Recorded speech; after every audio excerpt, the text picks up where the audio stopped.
جتنے ہتھ کنڈے استعمال کیے جا سکتے تھے ایکسٹریم لیول پر جا کر، اسٹیبلشمنٹ کی مدد سے، الیکشن کمیشن کی مدد سے، چیف جسٹس فائز عیسیٰ کی مدد سے، لوور جوڈیشری کی مدد سے، جسٹس عامر فاروق صاحب کی مدد سے، وہ تمام ہتھ کنڈے استعمال کر لیے گئے، انتخابی نشان چھین لیا گیا، پی ٹی آئی کی قیادت کو جیل میں ڈال دیا گیا، پی ٹی آئی کے کارکنوں اور رہنماؤں کے گھروں پر چھاپے مار کے ان کی خواتین کو ہراساں کر کے بلیک میلنگ کا آپشن استعمال کر لیا گیا۔ نتیجہ کیا نکلا ہے؟ 8 فروری 2024 کے الیکشن کا نتیجہ یہ نکلا کہ پی ٹی آئی نے 3/4 اکثریت حاصل کر لی، اصل میں تو 75% نشستیں پی ٹی آئی نے حاصل کی، اور اس بدترین ماحول میں بھی جہاں بدترین دھاندلی کی گئی، نون لیگ کل ملا کر صرف 17 نشستیں حاصل کر سکی۔ تو یہ بیک گراؤنڈ دینا اس لیے ضروری تھا کہ آپ کا جو سوال تھا کہ مریم نواز پنجاب میں جلسوں کو اور تحریک انصاف کے یہ جو ریلیز ہیں ان کو روکنے کے لیے کیا کریں گی؟ ہاشمی صاحب، اگر سپوز دفعہ 144 کے تحت گرفتاریاں ہوتی ہیں، انسداد دہشت گردی کے تحت مقدمات درج بھی ہوتے ہیں، تو کیا اس سے تحریک انصاف کی مقبولیت کم ہو جائے گی؟ تحریک انصاف کی مقبولیت کا جو سب سے بڑا پیمانہ تھا، جو ہر سیاسی جماعت کی مقبولیت کا پیمانہ پرکھا جاتا ہے اصل میں الیکشن کے دن، وہ تو پرکھا جا چکا ہے۔ ابھی 21 اپریل کو جو بائی الیکشن ہو رہا ہے اس میں بھی وہ دوبارہ پرکھا جائے گا۔ تو اس لیے مریم نواز جو بھی کر لیں، تحریک انصاف کے دفعہ 144 لگ گئی ہے جی، دفعہ 144 لگ گئی یہ ہے۔ دفعہ 144 پہلے سے ہی تحریک انصاف پر تو دفعہ 144 جب سے رجیم چینج آپریشن ہوا ہے تب سے دفعہ 144 لگی ہوئی ہے، لیکن یہ دفعہ 144 کی آڑ میں عوام ان تمام لوگوں کو دفع کر دیتے ہیں جو کہ تحریک انصاف کے اوپر یہ دفعہ 144 لگاتے ہیں۔ اچھا، اب ہاشمی صاحب، ایک جو کرنل صاحب ہیں، کرنل ہاشم صاحب، ان کا ایک پیغام آپ کی نظر سے گزرا ہے، ہمارے ویورز کی نظر سے بھی گزرا ہے۔ اگر نہیں گزرا تو ویورز کو میں کوئکلی پڑھ کے سناتا ہوں، اور ویورز سے یہ بھی ریکویسٹ کرتا ہوں ذرا کامنٹ کر کے ہمیں بتائیں۔ تو کرنل ہاشم جو وزیر داخلہ تھے پنجاب حکومت میں، عمران خان صاحب کی جب پنجاب میں حکومت تھی، اب وہ یہ کہہ رہے ہیں کہ اصل میں استحکام پاکستان پارٹی کا جو پروجیکٹ تھا، اس طرح کا پروجیکٹ اس سے پہلے کبھی لانچ نہیں کیا گیا تھا، اس سے ناکام ترین پروجیکٹ کوئی ہو نہیں سکتا، اور اس پروجیکٹ میں مجھ سمیت دیگر لوگوں کو دھکیل کر بے شمار سیاسی خاندانوں کو برباد کر دیا گیا۔ اب وہ ٹویٹر پر یہ پیغام جاری کر رہے ہیں کہ مجھ سمیت بے شمار سیاسی خاندان استحکام پاکستان پارٹی میں دھکیل کر برباد کر دیے گئے، کیونکہ اسٹیبلشمنٹ کی جانب وہ اشارہ کر رہے ہیں۔ اس کا مطلب یہ ہے کہ کرنل ہاشم بھی یہ اعتراف کر رہے ہیں، یہ آپ کے سوال کے جواب کا تسلسل ہے کہ پنجاب میں کیا ہوا ہے۔ وہ تمام جماعتیں جو کہ کنگز میکر کہلاتی نہیں، وہ ایک اور بھی مسئلہ ہے نا، ایک اور بھی مسئلہ ہے اس میں کہ انہیں اور جس طرح پاکستان کے طاقتور حلقوں کو بھی یقین نہیں آیا کہ خان صاحب کی جو مقبولیت اور ہم نے سب کچھ ہی ختم کر دیا اور وہ جیت جائیں گے، تو اب جیتنے کے بعد کا جو عمران خان ہے اور جیتنے کے بعد کی جو تحریک انصاف ہے، سر وہ دیکھ کر دل تو ان کا دکھتا ہوگا کہ یار ہم نے آخری وقت میں جو تھا وہ روزہ توڑ لیا، اور ہمیں ایسا نہیں کرنا چاہیے تھا، کیونکہ ان کے سمیت رائے صاحب 15 سے 20 لوگ ایسے ہیں جنہوں نے پیغامات خان صاحب کو بھیجے ہیں کہ سانو پارٹی خدا دے واسطے واپس لے لو۔ دیکھیں، یہ جو 15 سے 20 لوگ ہیں، ان کے متعلق ایک خط لکھا گیا ہے خان صاحب کو، اور یہ سینیٹر اعجاز چودھری اور سابق گورنر پنجاب عمر سرفراز چیمہ نے یہ خط لکھا ہے، اور ان میں سے کچھ لوگ تل ملا رہے ہیں، منتیں کر رہے ہیں، ترلے کر رہے ہیں، اور پنجابی میں کہتے ہیں گوٹے گڈر گوٹے پھڑ لیتے گوڈے گٹے پکڑ لیے ہیں، ناک رگڑ رہے ہیں عمران خان صاحب سے ملاقات کے لیے، اور یہ کہہ رہے ہیں کہ ہمیں پارٹی میں واپس لے لیں۔ کچھ لوگ ایسے ہیں جن کو بدترین جبر کا نشانہ بنایا گیا تھا، مثال کے طور پر صداقت عباسی، مثال کے طور پر عثمان ڈار۔ تو یہ کچھ کیسز ایسے ہیں جن کے اوپر عمران خان صاحب کو یہ میسج کنوے کیا گیا ہے کہ اس قسم کے جو کیسز ہیں ان کو آپ ریکنسیڈر کریں، کیونکہ علی حیدر زیدی نے یہ دعویٰ کیا، یہ ان کا دعویٰ ہے کہ مجھے جب گرفتار کیا گیا تھا، مجھے جب اغوا کیا گیا اور مجھ پر تشدد کیا جا رہا تھا، تو میں نے خان صاحب کو پیغام بھجوایا تھا اور خان صاحب نے مجھے اجازت دی تھی کہ بیان دے کر اپنی جان چھڑوا لو، اگرچہ اس کی تصدیق نہیں کی گئی۔ لیکن ہاشمی صاحب اس کے باوجود، یعنی صداقت عباسی یا عثمان ڈار ہوں یا کوئی بھی پی ٹی آئی کا رہنما ہو، اب جس نے عمران خان صاحب کو اور تحریک انصاف کو چھوڑا ہے، میری اوپینین میں ایک صحافی کے طور پر ان کو واپس نہیں لینا چاہیے۔ ایک تو یہ کہ یہ تمام لوگ ساروں کو ان میں سے کیس ٹو کیس ویری کرے گا، کیس ٹو کیس ویری بھی نہیں ہونا چاہیے۔ جس نے عمران خان صاحب کو چھوڑا ہے اس کو اس لیے نہیں لینا چاہیے، مثال کے طور پر عثمان ڈار کی والدہ تو ظاہر ہے پی ٹی آئی کے پلیٹ فارم کا حصہ ہیں، ان کے بھائی بھی پی ٹی آئی کے پلیٹ فارم کا حصہ ہیں، لیکن یہ تمام لوگ ان نون لوگ تھے۔ عمران خان صاحب نے ان کو پہچان دی، یہ اتنی قداور شخصیات بن گئے کہ آپ صرف مراد سعید کو دیکھ لیں جو عمران خان صاحب سے وفا کی ایک علامت ہے۔ مراد سعید تو ایک ان نون سا چہرہ تھے، عمران خان صاحب نے ان کو شناخت دی، عمران خان صاحب سے انہوں نے وفا کی، اور اس وقت پی ٹی آئی میں عمران خان صاحب کے بعد سب سے مقبول پی ٹی آئی کے رینکس میں مراد سعید ہیں۔ اور اگر کبھی مراد سعید نے، جو کہ ناممکن ہے، لیکن اگر کبھی مراد سعید نے عمران خان صاحب سے یا تحریک انصاف سے رائے جدا کی تو یہ ایک دن کے اندر پاپولیرٹی زیرو پہ آ جائے گی۔ شاہد آفریدی کا کیس ہمارے سامنے ہے، جاوید ہاشمی صاحب کا کیس ہمارے سامنے ہے، جہانگیر ترین کا کیس ہمارے سامنے ہے، افتخار محمد چودھری کا کیس ہمارے سامنے ہے۔ اچھا، اب چونکہ ان سب کو شناخت عمران خان صاحب کی وجہ سے ملی تھی، لیکن ہاشمی صاحب جو جبر کا ماحول تھا، اس کے اندر میاں اسلم اقبال جیسے لوگ کھڑے رہے، عامر ڈوگر جیسے لوگ جو ہے کھڑے رہے، یعنی کچھ لوگ ایسے تھے جنہوں نے سیاست کو چھوڑنے کا اعلان کر دیا لیکن عمران خان صاحب کے خلاف کچھ بولے نہیں، کوئی پریس کانفرنس نہیں کی۔ بہت سے لوگ ہیں جن کی ماؤں بہنوں کو ہراساں کیا گیا آدھی رات کو تاکہ وہ چھوڑ دیں پی ٹی آئی، اب انہوں نے نہیں چھوڑا، اور جو پچھلے چھوڑنے والے تھے ان کی پی ٹی آئی کو ضرورت نہیں ہے، کیونکہ عمران خان صاحب نے آپ دیکھیں جو کھمبے کھڑے کیے ان نون لوگ، جو وکلاء پہلی مرتبہ الیکشن لڑے جن کو الیکشن کی اے بی سی کا نہیں پتا، مثال کے طور پر سلمان اکرم راجہ ایک مایا ناز وکیل ہے، لیکن الیکشن جو کہ عام الیکشن کی سیاست ہے اس کا تو ان کو اے بی سی نہیں پتا، لوگوں نے ان کو عملی طور پر جتوا دیا۔ سب کو پتا ہے کہ اون چودھری کو دھاندلے کے ذریعے ہروایا گیا، تو اس کا مطلب یہ ہے کہ عمران خان صاحب جس پر ہاتھ رکھیں گے وہی سب سے بڑا رہنما بن جاتا ہے، تو متبادل لیڈرشپ آ گئی ہے۔ یہ ایک لیسن ہونا چاہیے، کیونکہ ہاشمی صاحب میں کوئکلی ختم کرتا ہوں، اگر ان لوگوں کو واپس لیا گیا ان سے پی ٹی آئی کو تو فائدہ نہیں ہوگا، لیکن ایک میسج جائے گا کہ اچھا جس وقت مسئلے تو پی ٹی آئی سے آپ علیحدگی اختیار کر لیں، مزید پارٹی مشکلات کا شکار ہو جائے گی۔ جی، پارٹی مشکلات کا شکار ہوگی، جنہوں نے قربانیاں دی ہیں وہ بھی تھوڑے بد دل ہوں گے۔ فواد چودھری بھی پر تول رہے ہیں، فواد چودھری کو بھی کسی صورت واپس لینا چاہیے۔ فواد چودھری اگر یہ الیکشن پہلے تو پہلے انہیں گھر سے اجازت لینی چاہیے جہاں سے ٹویٹس ہوتی نہیں ہیں خان صاحب کے خلاف، جی وہ ٹویٹس اور ان کی اور فواد چودھری اہلیہ کرتی رہے۔ میں کوئکلی آپ کو یہ بتا دوں کہ سب سے بڑے جو پی ٹی آئی کے اندر عمران خان صاحب کے بعد جو سیاسی طاقت سمجھی جاتی تھی، سب سے بڑی، جہانگیر ترین سے بھی بڑی، وہ پرویز خٹک سمجھے جاتے تھے۔ تو پرویز خٹک اپنی دونوں نشستیں ہار کے سیاست سے ریٹائرمنٹ لے چکے ہیں، تو پرویز خٹک کی متبادل قیادت، نوجوان قیادت آ گئی ہے، تو یہ باقی کس کھیت کی مولی ہیں، جس پہ عمران خان صاحب ہاتھ رکھیں گے وہی لیڈر بنے گا۔ اس لیے کوئی معافی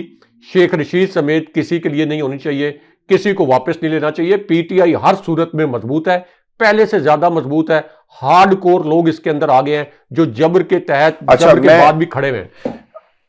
بالکل آپ نے ٹھیک احاطہ کیا کہ ہارڈ کور لوگ موجود ہیں جو کھڑے رہے، ڈٹے رہے، آج انہیں پارٹی کے اندر اسی طرح جو ہے وہ عزت بھی مل رہی ہے، عوام کی نظر میں بھی عزت مل رہی ہے صاحب۔ لیکن ایک اور مسئلہ آ گیا، لطیف کھوسا جیسے لوگ جو پیراشوٹر، میں نے اس لیے کہتا ہوں کہ انہوں نے پارٹی بدلی ہے اور انہیں پیپلز پارٹی میں شاید وہ مقام نہ ملتا جو انہوں نے عمران خان کے حق میں بیانات دے دے کے ان کو مقام ملا اور جیت گئے۔ یہ وہ شخصیت ہیں جو جاتے نہیں ہیں عدالت میں، عمران خان کی ضمانت کا معاملہ ہو، وکیل ہیں ان کے، ایک طرح ان سے جھاڑ بھی کھا چکے ہیں کہ تیاری کر کے نہیں آتا، یہ انہیں ملنے چلے جاتے ہیں۔ پھر اس کے علاوہ وکلا کی ایک بڑی تعداد ہے جن کا کنسنٹریٹ خان صاحب کے کیسز پہ کرنا چاہیے تھا، لیکن وہ سیاست میں گھس گئے، شاید مزہ آنے لگ گیا ہے، ایئر ٹائم ملتا ہے, آپ لمبے لمبے پروگرامز میں بیٹھتے ہیں جا کر, اور آپ دنیا آپ کو سنتی ہے اور وہ اپنے آپ کو اوبویسلی لیڈر سمجھتے ہیں. رائے صاحب, ایک اور گروپ ہے یعنی وکلا ورسز پولیٹیکل لیڈرشپ. سب سے بڑا سوال اس میں یہ پیدا ہوتا ہے کہ جب آپ نے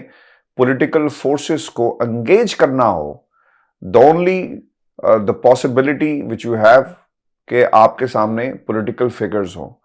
اور ہم نے دیکھا کہ بیرسٹر گوہر کی کتنی دفعہ ملاقاتیں ہوئی ہیں سیاسی قائدین کے ساتھ یا جماعت اسلامی کے باقی لوگوں کے ساتھ, وہاں پر آپ کو پولیٹیکل لیڈرشپ ہی نظر آئی. رہا ہے سب لگ ہی رہا ہے کہ آنے والے دنوں کے اندر اختلافات اس حد تک جو بڑھیں گے وہ ان میں یہ دونوں گروپس ہو سکتے ہیں. اسی لیے عمران خان نے فوری جلسے کرنے کی حکمت عملی اپنائی تاکہ پیغام لوگوں کو مل سکے اور کہیں جو جد و جہد ہے اسے ڈیلیوٹ نہ کر دیا جائے اس پورے میس کے اندر. رائے صاحب, ایک اور بھی کام یہ ہوا ہے, اگر آپ اس پہ کمنٹ کرنا چاہتے ہیں آپ کمنٹ اس کے اوپر ضرور کریں, لیکن اس سے پہلے رائے صاحب, نواز شریف صاحب جو ہیں وہ سیاست کے اندر واپسی کے لیے پر تول رہے ہیں. اب ہو یہ رہا ہے کہ پچھلے کچھ دنوں سے جوید لطیف کے بیانات 5 سیٹوں کے حوالے سے کہ محافظ انوالو تھے,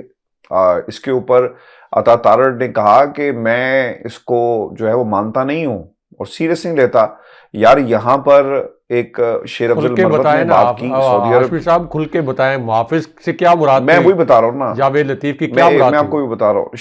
شیر افضل مربت نے کہا کہ سعودی عرب جو ہے اس کے ساتھ تعلق, وہ رجیم چینج کی بات کی, تو ساروں نے اس جملے کو پکڑ کر رائے صاحب بیان کے اوپر بیانیے بھرائے کہ یہ پاکستان کے دشمن ہے, پاکستان تحریک انصاف کے دشمن ہے. لیکن آپ کیوں نہیں بتاتے کہ جناب یا تو آپ انہیں ڈس آن کر دیں جس نے فوج کے خلاف یہ بات کی, اور وہ جو 5 سیٹوں پہ محافظوں کی بات کر رہے ہیں ان کا اشارہ پاکستان کی اسٹیبلشمنٹ کی طرف ہے, کھل کر بات کریں کس نے پیسے لیے. یا تو آپ مانیں یا پھر آپ نہ مانیں, انہیں ڈس آن کر دیں, ریپریمانڈ کریں, شوکاز کریں, لیکن یہ نہیں ہو سکتا کہ آپ مٹی ڈالو اور آگے چلو. چونکہ یہی بات اگر پاکستان تحریک انصاف کے کسی بندے نے کی ہوتی تو رائے صاحب ابھی تک جو ہے ان کی گرفتاری کی آرڈر جاری ہو چکے ہوتے, انہیں غدار وطن قرار دے دیا جاتا, اور یہ سب کچھ عطا تارڑ نے کرنا تھا. لیکن ہلکا سا مسکراتے ہوئے آپ نے تو کہا تھا نا کہ میں وہ نام استعمال نہیں کر سکتا, پاکستان تحریک انصاف ان کو صحیح جو ہے وہ مسٹر ڈینٹونک کہتی ہے, چونکہ ان کے پاس ایک چھوٹی سی مسکراہٹ اور جو منہ بگاڑ کر وہ بات کرتے ہیں, اس کے علاوہ اس کا کوئی حل نہیں تھا, اور انہوں نے یہ بات جو ہے وہ کہی ہے. اب اس ماحول کے اندر جب اسٹیبلشمنٹ پر 3rd ٹیئر 2nd ٹیئر حملے کر رہی ہے, نواز شریف صاحب خاموش ہیں.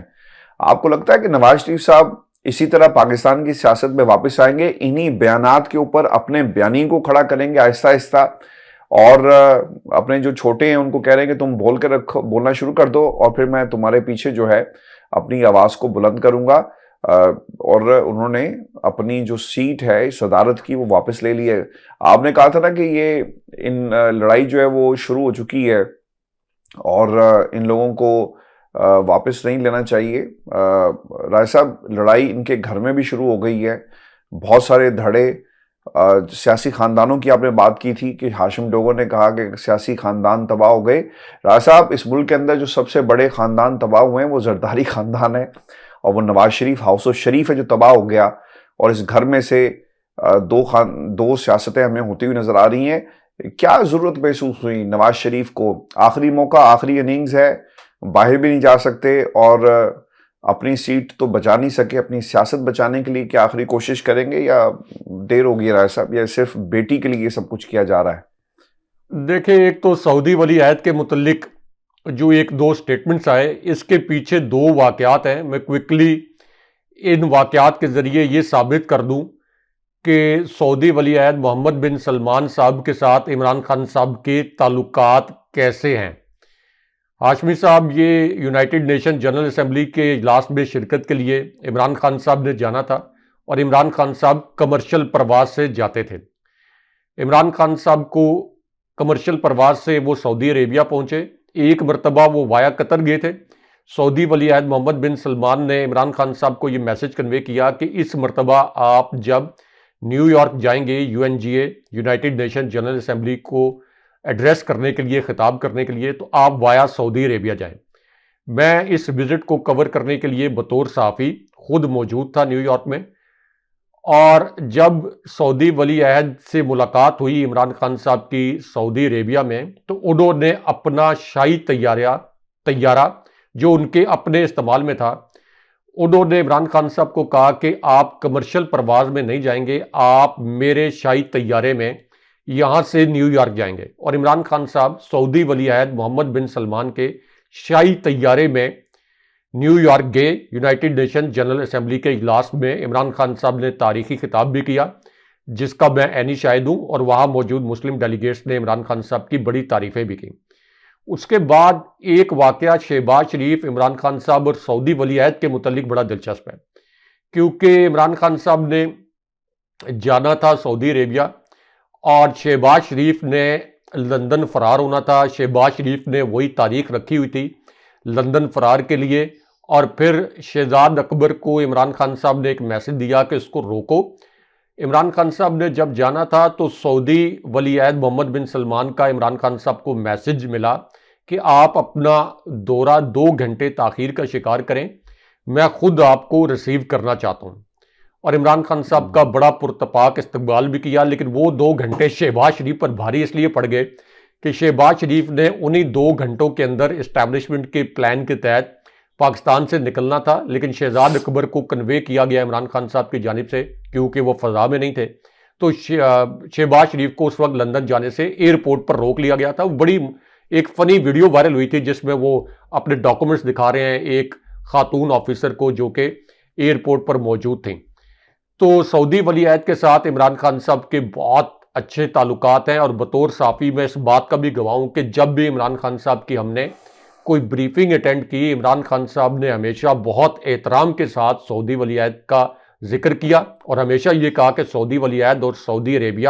ہمارے پاکستان کے اور میرے بڑے مہربان دوست ہیں۔ تو اس پوری صورتحال میں اب عمران خان صاحب سے جو ملاقات ہوئی ہے صاحبزادہ حامد رضا اور پی ٹی آئی کے کچھ رہنماؤں کی، تو عمران خان صاحب نے کہا کہ میری حکومت جانے سے چند ماہ پہلے سعودی ولی عہد نے پاکستان کے اسٹیٹ بینک میں از خود، یعنی ہمارے اصرار کیے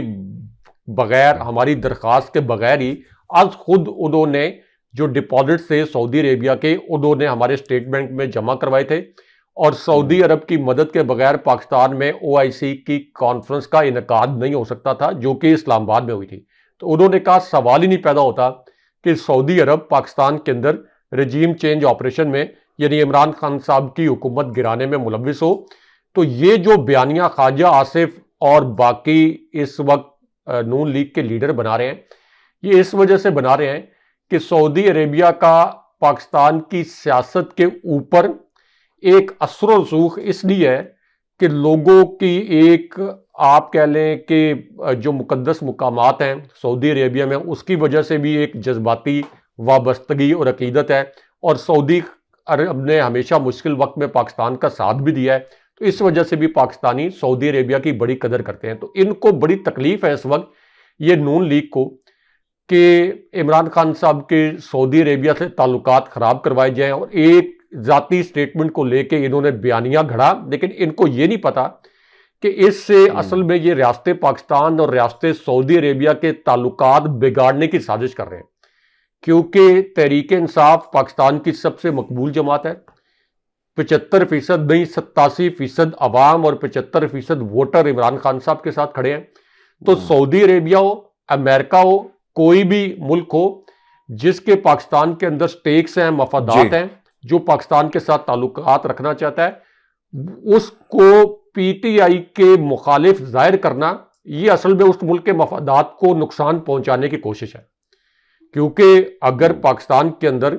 کسی بھی ملک کے خلاف منفی سینٹیمنٹ بنے گا تو اس ملک کو ظاہر ہے کہ نقصان ہے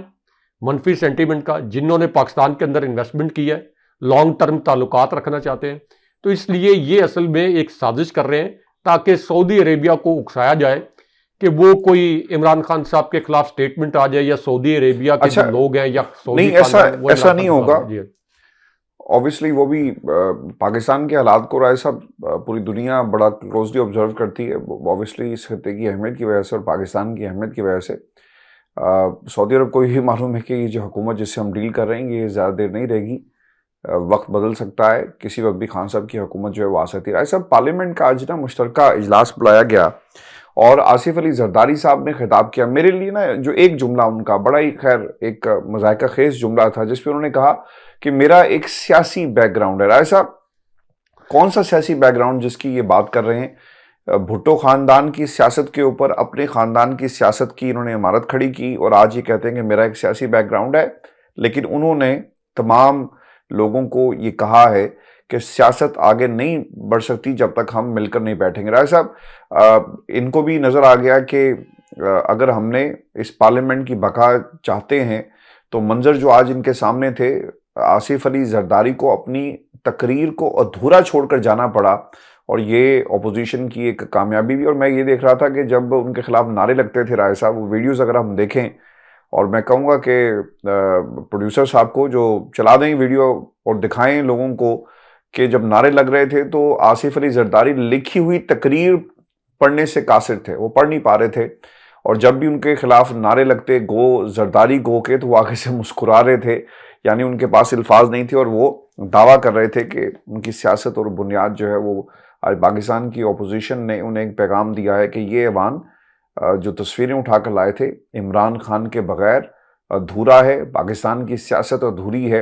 اور اصل جو سیاست کا سلطان ہے وہ جیل میں بیٹھا ہوا ہے۔ رائے صاحب، قاضی فائز عیسیٰ صاحب کو پارلیمنٹ کے اس اجلاس میں دعوت دی گئی تھی۔ رائے صاحب، یہ کیا کرتی ہیں سیاسی جماعتیں؟ یہ زرداری اور نون لیگ والے کیا کرتے ہیں؟ یہ طریقہ کار ہے سب کو اپنے ساتھ ملا کر چلنے کا، اور ہم خیال اور ہم ایک ہی قبیلے کے لوگ اگر ایک جگہ بیٹھیں تو اس سے ان کی طاقت میں اضافہ ہوتا ہے؟ کیا ہوتا ہے؟ اچھا، ایک تو جو پروڈیوسر صاحب کی آپ نے بات کی ایک دلچسپ لائٹر نوٹ پہ، کہ ہمارے اس پروگرام کے پروڈیوسر تو اکثر اوقات وہ ویڈیو چلا دیتے ہیں، لیکن ہمارے اپنے پروگراموں میں ہم کہہ دیتے ہیں کہ پروڈیوسر صاحب ریکویسٹ ہے چلا دیں، وہ پھر ویڈیو نہ چلے تو پوچھتے ہیں ویورز کامنٹ کر کے، بڑے باشعور ہیں، وہ ویڈیو آپ نے کہا تھا آپ کے پروڈیوسر صاحب نے نہیں چلائی، تو خیر پروڈیوسر صاحب یہ ویڈیو تو نہیں، اس کے اسکرین شاٹ نہیں چلا پائیں گے، اسکرین شاٹ چلا دیں۔ اچھا، اب ہاشمی صاحب، ایک تو بڑا پاکستان کے لیے شرمندگی کا دن تھا، تو یہ جو ایک ہمارا آصف علی زرداری کی جو تقریر تھی، بڑا امبیرسنگ ڈے تھا۔ یہ مجھے ایک پاکستانی شہری کے طور پر میں یہ سوچ رہا تھا کہ یہی جوائنٹ سیشن تھے جن سے عارف الوی جیسے مدبر دانشور وہ خطاب کرتے تھے، اور ایک ایسی شخصیت جو کہ ہر فورم پر، انٹرنیشنل فورمز پر بات کر کے انہوں نے اپنی صلاحیتوں کا لوہا منوایا، اور ایک طرف ایک ایسی شخصیت جن کا سیاسی بیک گراؤنڈ تو نہیں لیکن بمبینو سینما کے ٹکٹ بلیک کرنے کا بیک گراؤنڈ ہے، جنہوں نے ایک میں یہی پوچھنے لگا تھا آپ سے کہ یہ بھی بتا دیں کہ کیا بیک گراؤنڈ کیا ہے۔